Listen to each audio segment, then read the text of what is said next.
Alright, welcome everyone. This is the new video for F the meta because we hate the meta. So I'm playing a ranked game against Myriad. I'm pretty sure you guys know Myriad. He's the other GigaChat Hungarian guy just like me. So it's gonna be Jeanne d'Arc versus French. Well, usually with Jeanne d'Arc we are not really going 2TC, but in this build we are going 2TC. Why is it gonna be surprise against a French? Because most of the time French players go pro scout. Or let's say the knight will not arrive in time to do any sort of damage. So let's see what we are going to do. Same, just like every other civilization, you can see going up with the 6-2, 2 on gold and 6 on food. And after that, 8-2. That's simple. That's literally the start of almost all, let's say 80% of the civilization we have in Age of Empires 4. 80% of them starting the same. Let's fasten up a little bit and let's see what will happen. So we are doing the 8-2 as usual. And when we can age up, we will pull the villagers off two different resources, right? Putting villagers on wood and putting villagers on stone. We are aging up. So this is really perfect with Jeanne d'Arc, because Jeanne d'Arc mostly ages up with one village. Most of the civilizations that goes 2TC ages up with one villager or two villager. And with Jeanne d'Arc, this is really good. And I have no idea why is this not a meta. Why people are not playing this as like a meta with Jeanne d'Arc. Because it's so good for you to age up with one villager, right? Again, because it's gonna be Jeanne d'Arc, you're using Jeanne d'Arc as the only one villager. So now that I see that I'm going to get the wood very soon with the villagers, I'm pushing more villagers to the stone. I will get the stone in time and build the second TC next to my gold lane. All the trees, so when you are doing this build, the staggered trees will be enough. Only the staggered trees will be enough for you to get your second TC out. After that, you need to send a little bit long distance wood gathering on your first wood. But that's perfectly fine, don't care about it, just build your second TC on your gold if you are playing against another French or another Jeanne d'Arc or a Knight civilization or someone who is rushing you, you know, just build the extra gold. If you are getting Mongol Dark Age rushed, most of the time the Mongol Dark Age rush will hit your gold and not your stone.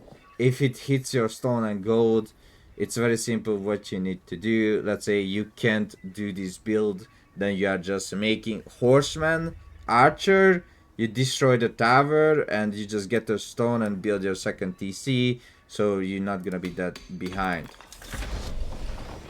If you are getting Dark Age Tower Dash, of course.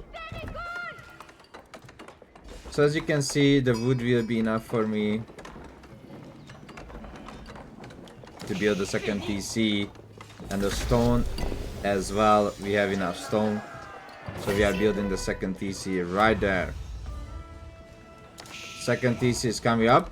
And because of JD, so now that JD is around the villagers, I build this TC 33% faster. So as you can see, we are building 33% faster. So it's on 1 speed right now. You can see how fast I'm building the TC. When his first knight arrives, I gonna have my second TC up already. And soon we gonna make knights out of School of Cavalry. This game is a really good example of how to play in like a mirror game as well, or against French. So I queue up the units. I'm not really even scared that I don't have like a deer camp under my TC right now, because he's going pro scout, right? Like most of the time you will see people going pro scout. Even if the first knight arrives here, I do a lot of, look at that. Dude, from 190 to 88 HP right now. I use my divine arrow on the knight. So very low HP knight, really good for me. Which means when my knight comes out, I have no problem dealing with his knight. Look at that, another 40 damage on his royal knight. 46 HP left, 44. So his first knight that came out of School of Cavalry is kind of useless. He can't really use it anymore against me.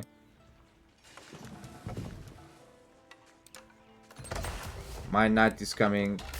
I'm making villagers from both TC. And now I'm just protecting my deer. You can see his knight is here. That's the second knight. But my first knight and JD did a lot of damage to his royal knight. So now what I'm doing, this is the perfect way. So instead of me going pro scout, right? I don't want to invest into that because that's really, really expensive if you think about it. Even though you're playing JD or French, it's much cheaper, right? Much cheaper. But I was like, all right, just let's build some walls because I'm gonna need walls anyway later on. So just let's build the walls. Let's bring few villager and that's it.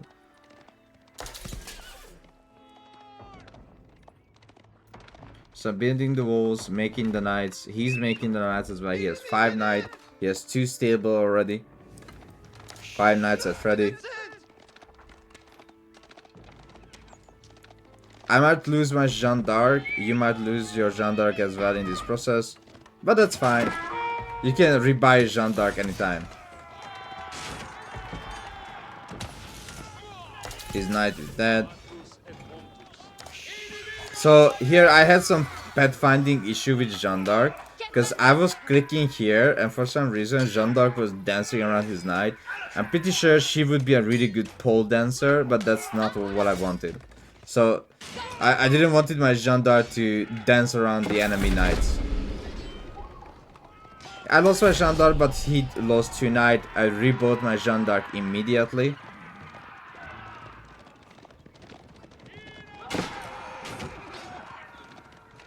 Still making those walls.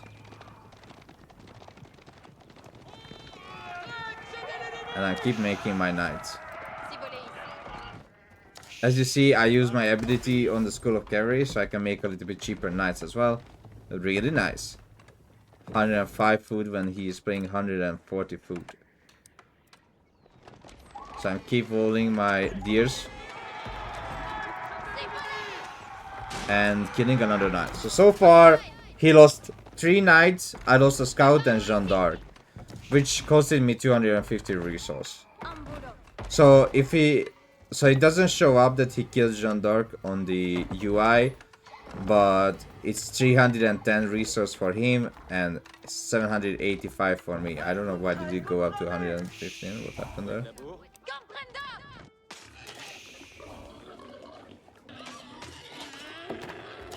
He is even going to the boar. And I will do the same as soon as I wall. Getting that juicy boar. Making more and more knights. And I built my second stable as well.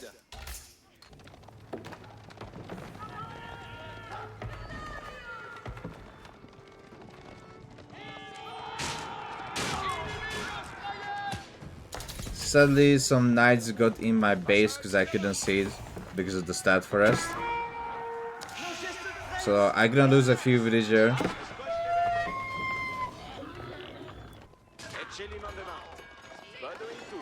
Sadly, this happened because that was a stat forest and I didn't see that he got knights in my base. I lost 5 villager, but I'm still not really behind. Don't forget that I also make units much cheaper. Sadly, you're gonna get 119 from the top.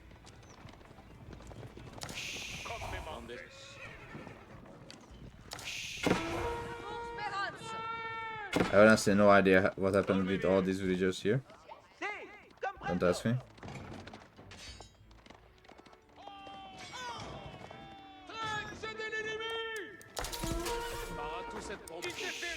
But for some reason, all my villagers went to the gold.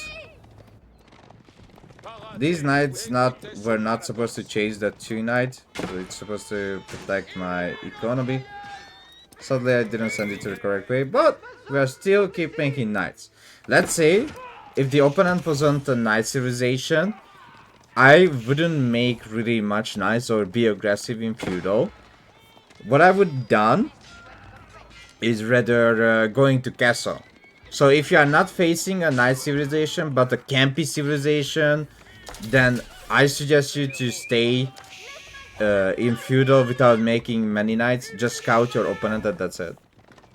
Like, scout what he is doing, and if he is not making military, just go H3 yourself. But if you are playing in a French mirror, like the enemy is French or the enemy is Jeanne d'Arc, or if it's Knight Templar with Chevalier Confrere, this is exactly how you want to play it. You don't even need to make a single spearman, okay? Just make knights. Don't even make a single spearman.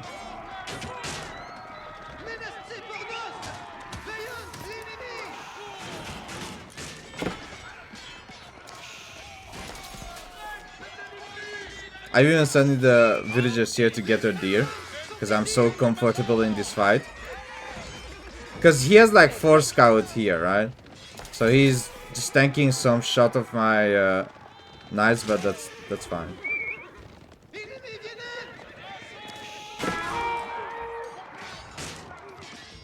My Jeanne d'Arc is almost next level.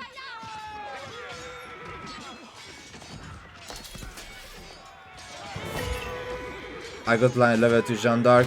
I'm gonna get the Jeanne d'Arc riders. Jeanne rider. Because they have high HP. No melee armor, but high HP, really nice damage, and insane ranged armor.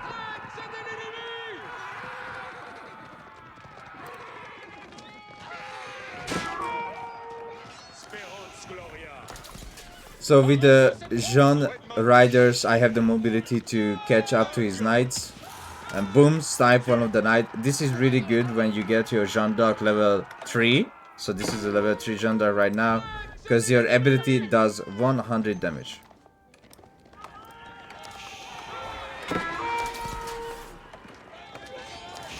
And now I'm killing a few villagers of his.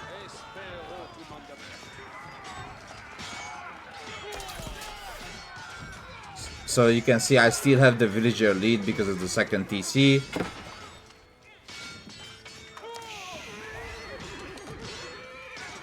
And I'll just keep making knights and sending towards his base. So this is really nice for me, because 2TC keep making the villagers, right? If you have like a little bit way too much wood, you can even build farms, because why not spend that wood? You can even secure a gold like that with a few tower. Because you see that you're gonna run out of gold. You have 1,000 gold left on your first gold. So soon you have to go to somewhere else. You can even lock down this area like this with a wall. And you can collect the food and gold. Well, what I'm doing right now is being aggressive around his base. Doing a lot of damage. He killed 9 villagers, but I killed 3 villagers, so I'm really ahead of villager numbers. He's trying to do some aggression around my base, but I just collected most of these deer. You can see this is 239, this is 33 food right now on those deers. And I can also go to Castle Age just like him very soon. He has a lot of food in the bank. But I just have no gold right now because I'm being aggressive around his base. And this is gonna be a really good catch by me. That I found his gold villagers. You will see. I will sacrifice most of my knights to kill his villagers. But you will see that I'm killing a lot of villagers. It's really worth it. And he doesn't have that many knights, right?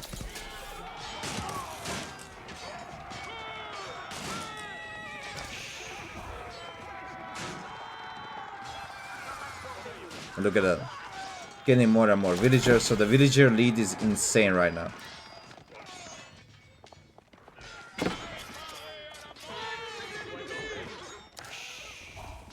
I'm gonna lose JD as well in the process, but I don't care.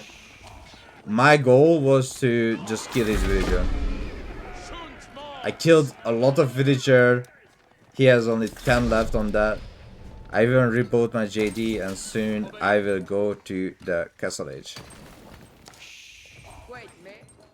And he will do the same, but the difference is 30 villager right now. I build in my market. If you need to push yourself through to get to the castle age, you can just build a market and just do it. Just do it. Just build a market, sell some wood, etc. And now, what is really important is split up your villagers. So you can have a few villagers on stone to build a forward keep like on a large gold or here. But what is the main base of this build? Is that you have the 2TC and you just go either aggression towards your opponent or just booming. You can do the same thing, just like what I did with the French. The French guide I uploaded.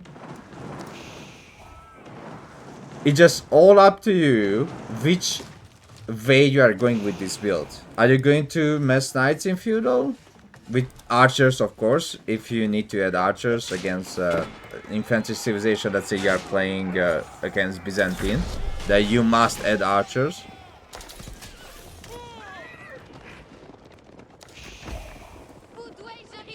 If the enemy is making crossbow, the Jeanne riders are insanely strong against crossbow. So feel free to make them from the stable as well. Just don't make horsemen, make crossbow. Jeanne rider. Because the enemy will not make archers. Most likely, they will make crossbow and spearman. But you can make archer, knight, and Jeanne rider.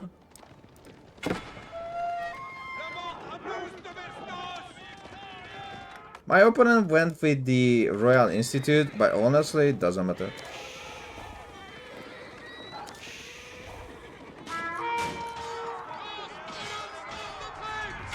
You can see there's a huge fight and how important it is to have JD here. JD has a 15 base damage as level 3.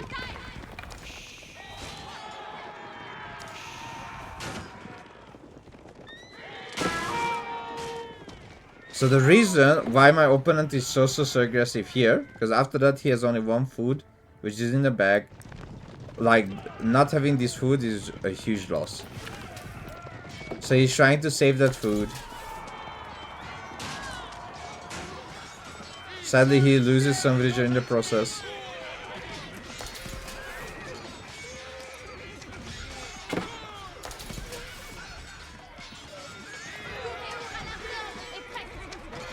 Losing more of his knights. And at the same time, in my base, I kept making farms, right? And I keep spending my resources to make knights, make a bread palace later on. I put my guild hall still on food. I didn't do anything, just kept it on food. So I will get a lot of food out of the guild hall when I need it. And I'm just gonna put the red palace in the middle, like a good position here or here.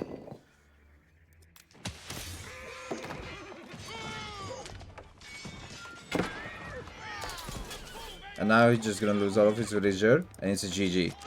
So the key point for this build was the early game where I built the second TC. If your opponent, let's say, do a Dark Age rush, of course, then you might need to delay that second TC. Then you should go even 3 TC. That would be zero problem if you go 3 TC and after that you go castle. Or if you go feudal aggression, because let's say you got Dark Age rush and after that your opponent went into trading. If your opponent goes to trading, you can stay in feudal longer, making knights, and just make sure he will not build up a crazy economy with his trade. Because don't forget, because you have knights and these are very strong and cheap knights thanks to the JD ability. And also, if you are getting tower rushed, that's insanely good for you. Let the tower go up around your base, because if the tower goes up, you will get experience as soon as you destroy the tower and you kill the spearman. I hope you enjoyed this JD off-meta guide. See you on the learning ladder.